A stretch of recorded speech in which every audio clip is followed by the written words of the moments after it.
मेरे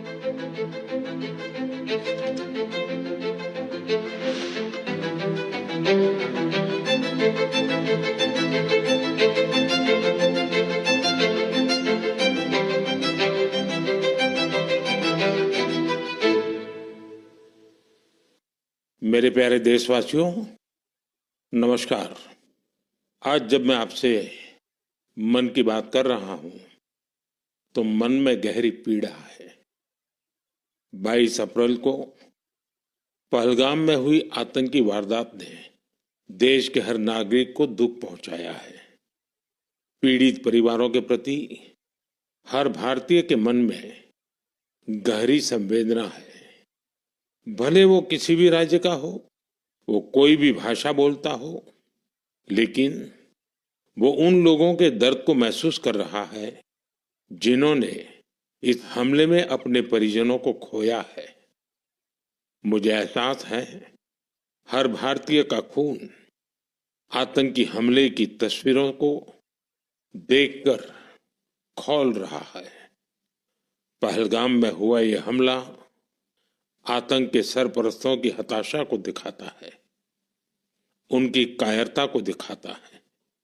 ऐसे समय में जब कश्मीर में शांति लौट रही थी, स्कूल कॉलेजों में एक वाइब्रेंसी थी, निर्माण कार्यों में अभूतपूर्व गति आई थी, लोकतंत्र मजबूत हो रहा था, पर्यटकों की संख्या में रिकॉर्ड बढ़ोतरी हो रही थी, लोगों की कमाई बढ़ रही थी, युवाओं के लिए नए अवसर तैयार हो रहे थे, देश के दुश्मनों को, जम्मू कश्मीर के दुश्मनों को ये रास नहीं आया।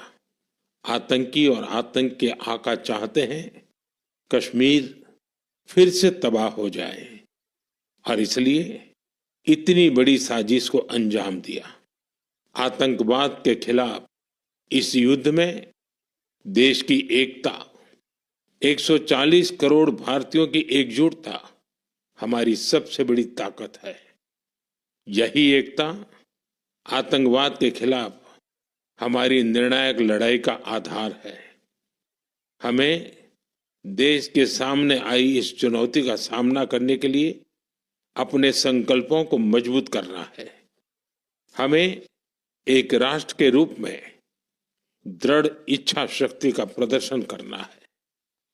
आज दुनिया देख रही है, इस आतंकी हमले के बाद पूरा देश एक स्वर में बोल रहा है।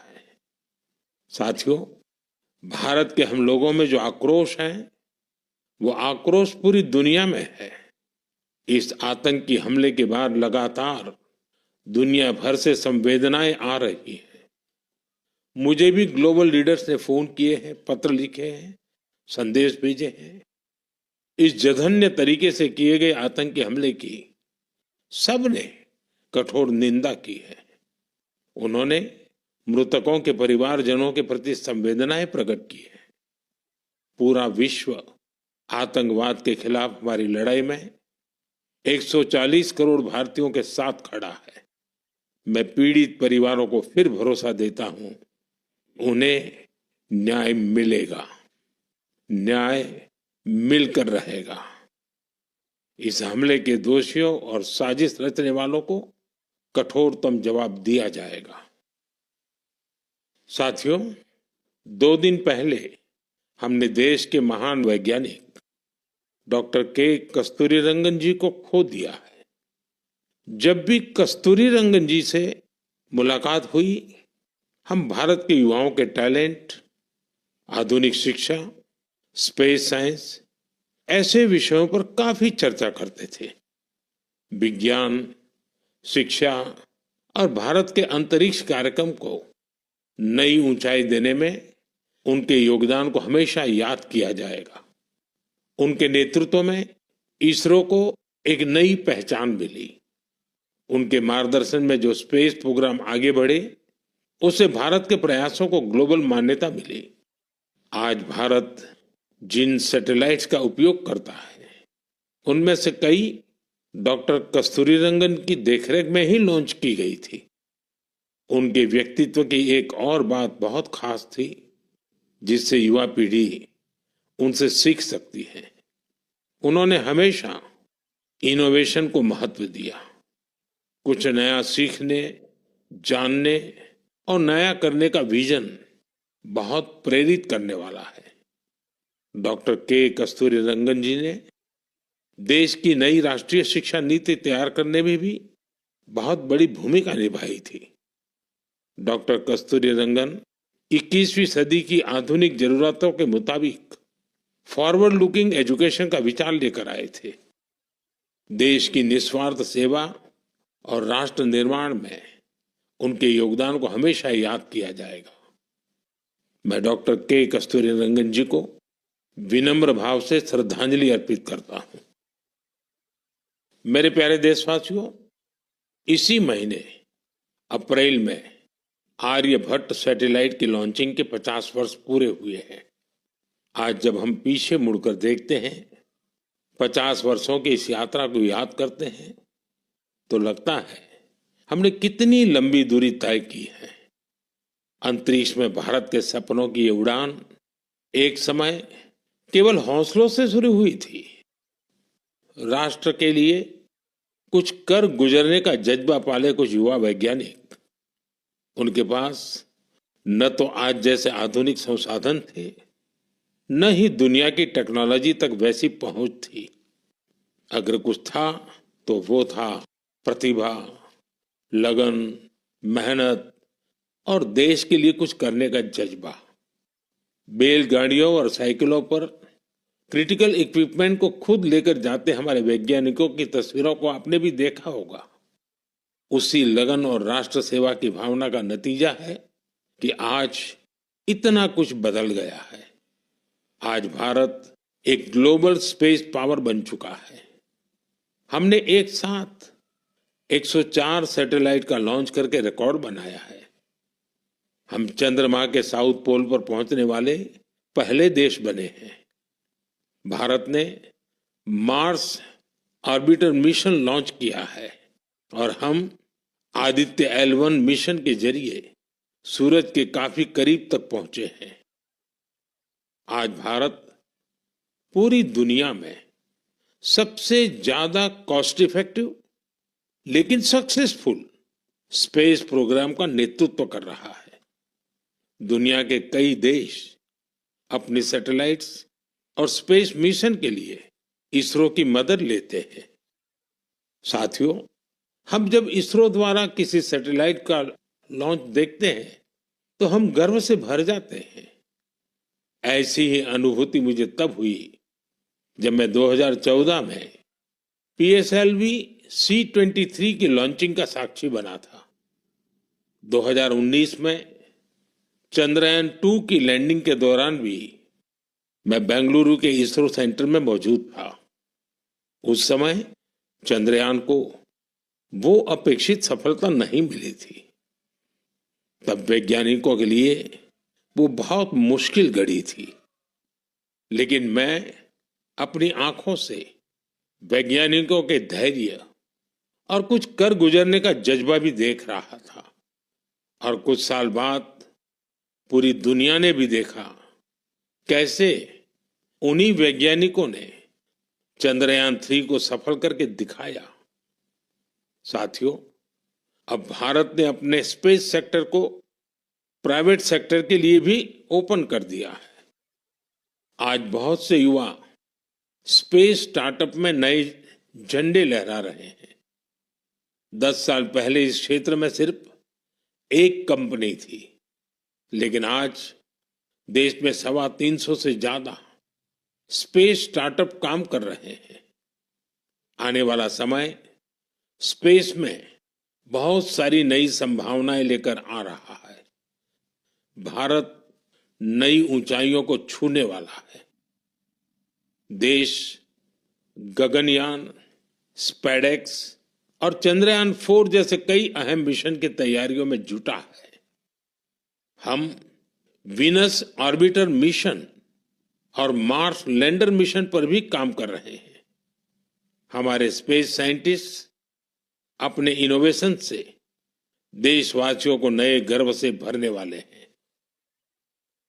साथियों, पिछले महीने म्यांमार में आए भूकंप की खौफनाक तस्वीरें आपने जरूर देखी होगी।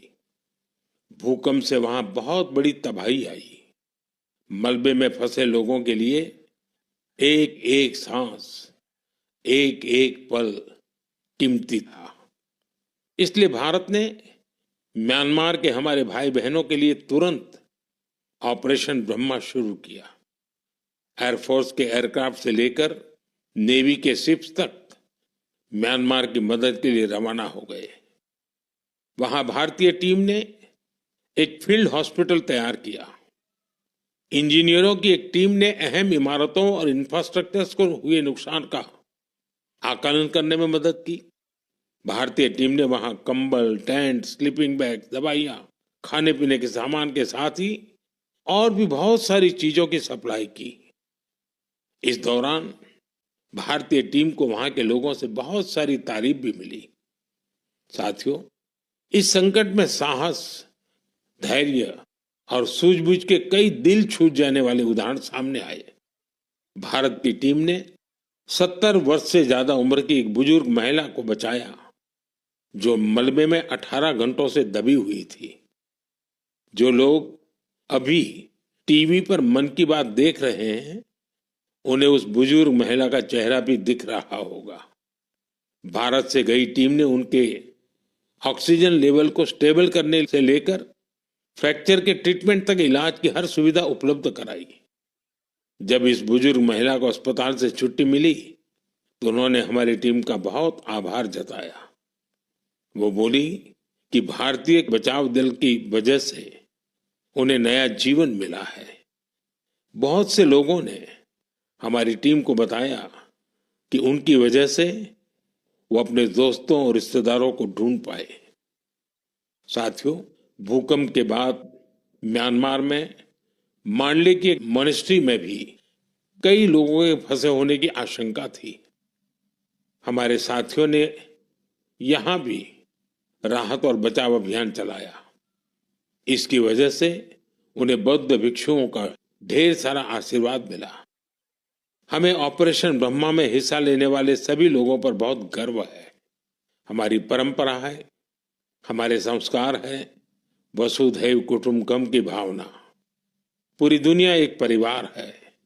संकट के समय विश्व मित्र के रूप में भारत की तत्परता और मानवता के लिए भारत की प्रतिबद्धता हमारी पहचान बन रही है। साथियों, मुझे अफ्रीका के इथियोपिया में प्रवासी भारतीयों के एक अभिनव प्रयास का पता चला है। इथियोपिया में रहने वाले भारतीयों ने ऐसे बच्चों को इलाज के लिए भारत भेजने की पहल की है जो जन्म से ही हृदय की बीमारी से पीड़ित हैं। ऐसे बहुत से बच्चों की भारतीय परिवारों द्वारा आर्थिक मदद भी की जा रही है। अगर किसी बच्चे का परिवार पैसे की वजह से भारत आने में असमर्थ है तो इसका भी इंतजाम हमारे भारतीय भाई बहन कर रहे हैं। कोशिश ये है कि गंभीर बीमारी से जूझ रहे इथियोपिया के हर जरूरतमंद बच्चे को बेहतर इलाज मिले। प्रवासी भारतीयों के इस नेक कार्य को इथियोपिया में भरपूर सराहना मिल रही है। आप जानते हैं कि भारत में मेडिकल सुविधाएं लगातार बेहतर हो रही है। इसका लाभ दूसरे देश के नागरिक भी उठा रहे हैं। साथियों, कुछ ही दिन पहले भारत ने अफगानिस्तान के लोगों के लिए बड़ी मात्रा में वैक्सीन भी भेजी है। ये vaccine rabies, tetanus, hepatitis B और इन्फ्लुएंजा जैसी खतरनाक बीमारियों से बचाव में काम आएगी। भारत ने इसी हफ्ते नेपाल के आग्रह पर वहां दवाइयां और वैक्सीन की बड़ी खेप भेजी है। इनसे थैलेसीमिया और सिकल सेल डिसीज के मरीजों को बेहतर इलाज सुनिश्चित होगा। जब भी मानवता की सेवा की बात आती है तो भारत हमेशा इसमें आगे रहता है और भविष्य में भी ऐसी हर जरूरत में हमेशा आगे रहेगा। साथियों, अभी हम डिजास्टर मैनेजमेंट की बात कर रहे थे। और किसी भी प्राकृतिक आपदा से निपटने में बहुत अहम होती है आपकी अलर्टनेस, आपका सचेत रहना। इस अलर्टनेस में अब आपको अपने मोबाइल के एक स्पेशल ऐप से मदद मिल सकती है। ये ऐप आपको किसी प्राकृतिक आपदा में फंसने से बचा सकते हैं और इसका नाम भी है सचेत। सचेत ऐप भारत की नेशनल डिजास्टर मैनेजमेंट अथॉरिटी ने तैयार किया है। बाढ़, साइक्लोन, लैंडस्लाइड, सुनामी, जंगलों की आग, हिमस्खलन, आंधी, तूफान या फिर बिजली गिरने जैसी आपदाएं हो, सचेत ऐप आपको हर प्रकार से इन्फॉर्म और प्रोटेक्टेड रखने का प्रयास करता है। इस ऐप के माध्यम से आप मौसम विभाग से जुड़े अपडेट्स प्राप्त कर सकते हैं। खास बात यह है कि सचेत ऐप क्षेत्रीय भाषाओं में भी कई सारी जानकारियां उपलब्ध कराता है। इस ऐप का आप भी फायदा उठाएं और अपने अनुभव हमसे जरूर साझा करें। मेरे प्यारे देशवासियों, आज हम पूरी दुनिया में भारत के टैलेंट की तारीफ होते देखते हैं। भारत के युवाओं ने भारत के प्रति दुनिया का नजरिया बदल दिया है और किसी भी देश के युवा की रुचि किस तरफ है, किधर है, उससे पता चलता है कि देश का भविष्य कैसा होगा। आज भारत का युवा साइंस, टेक्नोलॉजी और इनोवेशन की ओर बढ़ रहा है। ऐसे इलाके जिनकी पहचान पहले पिछड़ेपन और दूसरे कारणों से होती थी, वहां भी युवाओं ने ऐसे उदाहरण प्रस्तुत किए हैं जो हमें नया विश्वास देते हैं। छत्तीसगढ़ के दंतेवाड़ा का विज्ञान केंद्र आजकल सबका ध्यान खींच रहा है। कुछ समय पहले तक दंतेवाड़ा का नाम केवल हिंसा और अशांति के लिए जाना जाता था, लेकिन अब वहां एक साइंस सेंटर बच्चों और उनके माता पिता के लिए उम्मीद की नई किरण बन गया है। इस साइंस सेंटर में जाना बच्चों को खूब पसंद आ रहा है।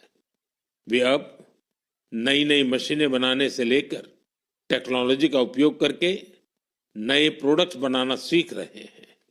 उन्हें 3D प्रिंटर्स और रोबोटिक कारों के साथ ही दूसरी इनोवेटिव चीजों के बारे में जानने का मौका मिला है।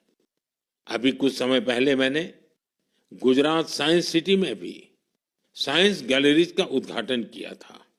इन गैलरीज से ये झलक मिलती है कि आधुनिक विज्ञान का पोटेंशियल क्या है, विज्ञान हमारे लिए कितना कुछ कर सकता है।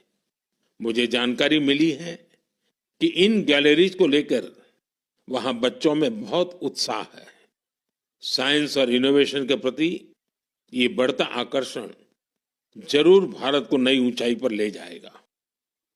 मेरे प्यारे देशवासियों, हमारे देश की सबसे बड़ी ताकत हमारे 140 करोड़ नागरिक हैं।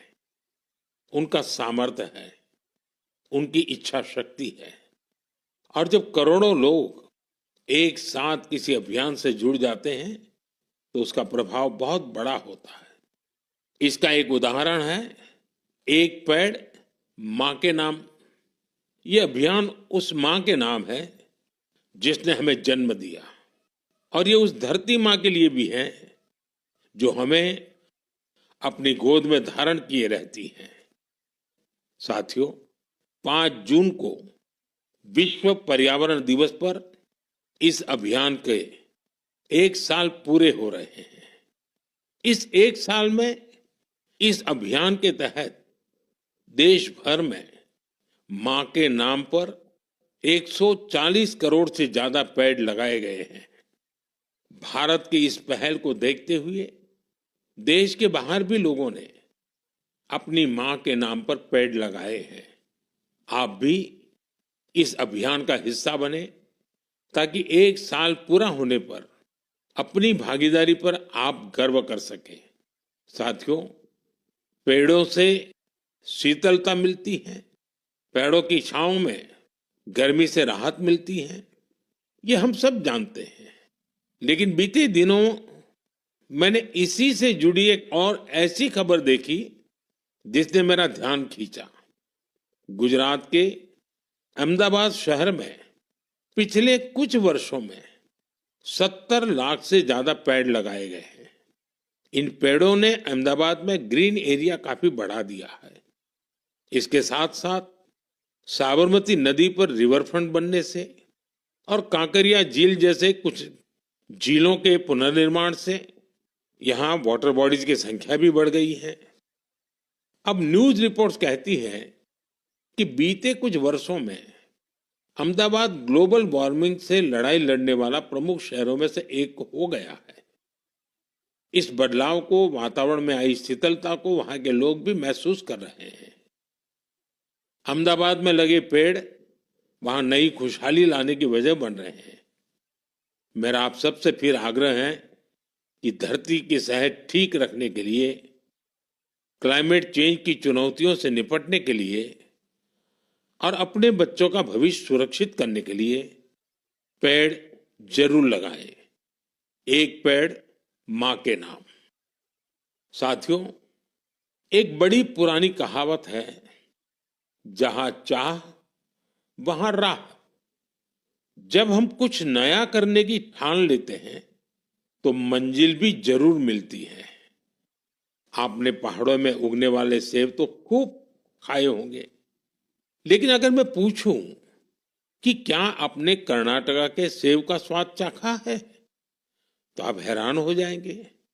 आमतौर पर हम समझते हैं कि सेब की पैदावार पहाड़ों में ही होती है, लेकिन कर्नाटका के बागलकोट में रहने वाले श्री शैल तेली जी ने मैदानों में सेब उगा दिया है। उनके कुलाली गांव में 35 डिग्री से ज्यादा तापमान में भी सेब के पेड़ फल देने लगे। दरअसल श्रीशैल तेली को खेती का शौक था, तो उन्होंने सेब की खेती को भी आजमाने की कोशिश की और उन्हें इसमें सफलता भी मिल गई। आज उनके लगाए सेब के पेड़ों पर काफी मात्रा में सेब उगते हैं, जिसे बेचने से उन्हें अच्छी कमाई भी हो रही है। साथियों, अब जब सेबों की चर्चा हो रही है तो आपने किन्नौरी सेब का नाम जरूर सुना होगा। सेब के लिए मशहूर किन्नौर में केसर का उत्पादन होने लगा है। आमतौर पर हिमाचल में केसर की खेती कम ही होती थी, लेकिन अब किन्नौर की खूबसूरत सांगला घाटी में भी केसर की खेती होने लगी। ऐसा ही एक उदाहरण केरला के वायनाड का है। यहां भी केसर उगाने में सफलता मिली और वायनाड में ये केसर किसी खेत या मिट्टी में नहीं, बल्कि एरोपोनिक्स टेक्निक से उगाए जा रहे हैं। कुछ ऐसा ही हैरत भरा काम लीची की पैदावार के साथ हुआ है। हम तो सुनते आ रहे थे कि लीची बिहार, पश्चिम बंगाल या झारखंड में उगती है, लेकिन अब लीची का उत्पादन दक्षिण भारत और राजस्थान में भी हो रहा है। तमिलनाडु के थिरुविरा अरासु कॉफी की खेती करते थे। कोडई कनाल में उन्होंने लीची के पेड़ लगाए और उनकी 7 साल की मेहनत के बाद अब उन पेड़ों पर फल आने लगे। लीची उगाने में मिली सफलता ने आसपास के दूसरे किसानों को भी प्रेरित किया है। राजस्थान में जितेंद्र सिंह राणावत को लीची उगाने में सफलता मिली है। ये सभी उदाहरण बहुत प्रेरित करने वाले हैं। अगर हम कुछ नया करने का इरादा कर ले और मुश्किलों के बावजूद डटे रहें, तो असंभव को भी संभव किया जा सकता है। मेरे प्यारे देशवासियों, आज अप्रैल का आखिरी रविवार है। कुछ ही दिनों में मई का महीना शुरू हो रहा है। मैं आपको आज से करीब 108 साल पहले लेकर चलता हूं। साल 1917।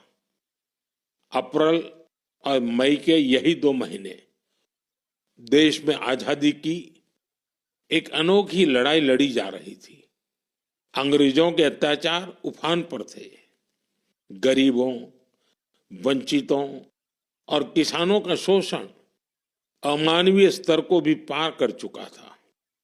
बिहार की उपजाऊ धरती पर ये अंग्रेज किसानों को नील की खेती के लिए मजबूर कर रहे थे। नील की खेती से किसानों के खेत बंजर हो रहे थे, लेकिन अंग्रेजी हुकूमत को इससे कोई मतलब नहीं था। ऐसे हालात में 1917 में गांधी जी बिहार के चंपारण पहुंचे हैं। किसानों ने गांधी जी को बताया, हमारी जमीन मर रही है, खाने के लिए अनाज नहीं मिल रहा है। लाखों किसानों की उस पीड़ा से गांधी जी के मन में एक संकल्प उठा। वहीं से चंपारण का ऐतिहासिक सत्याग्रह शुरू हुआ। चंपारण सत्याग्रह ये बापू द्वारा भारत में पहला बड़ा प्रयोग था। बापू के सत्याग्रह से पूरी अंग्रेज हुकूमत हिल गई। अंग्रेजों को नील की खेती के लिए किसानों को मजबूर करने वाले कानून को स्थगित करना पड़ा। एक ऐसी जीत थी जिसने आजादी की लड़ाई में नया विश्वास फूंका। आप सब जानते होंगे, इस सत्याग्रह में बड़ा योगदान बिहार के एक और सपूत का भी था, जो आजादी के बाद देश के पहले राष्ट्रपति बने।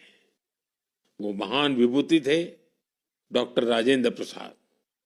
उन्होंने चंपारण सत्याग्रह पर एक किताब भी लिखी, सत्याग्रह इन चंपारण। ये किताब हर युवा को पढ़नी चाहिए। भाइयों बहनों, अप्रैल में ही स्वतंत्रता संग्राम की लड़ाई के कई और अमिट अध्याय जुड़े हुए हैं। अप्रैल की 6 तारीख को ही गांधी जी की दांडी यात्रा संपन्न हुई थी। 12 मार्च से शुरू होकर 24 दिनों तक चली इस यात्रा ने अंग्रेजों को झकझोर कर रख दिया था। अप्रैल में ही जलियांवाला बाग नरसंहार हुआ था।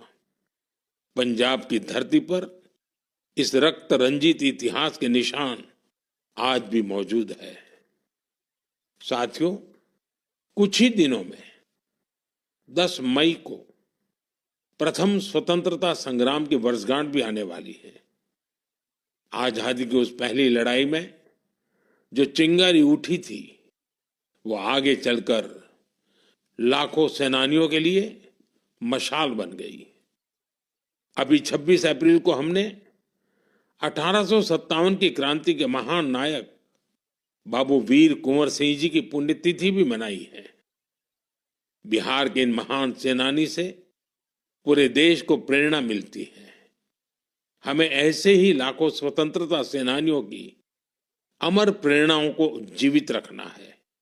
हमें उनसे जो ऊर्जा मिलती है, वो अमृतकाल के हमारे संकल्पों को नई मजबूती देती है। साथियों, मन की बात की इस लंबी यात्रा में आपने इस कार्यक्रम के साथ एक आत्मीय रिश्ता बना लिया है।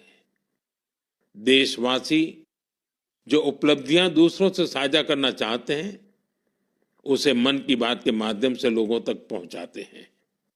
अगले महीने हम फिर मिलकर देश की विविधताओं, गौरवशाली परंपराओं और नई उपलब्धियों की बात करेंगे।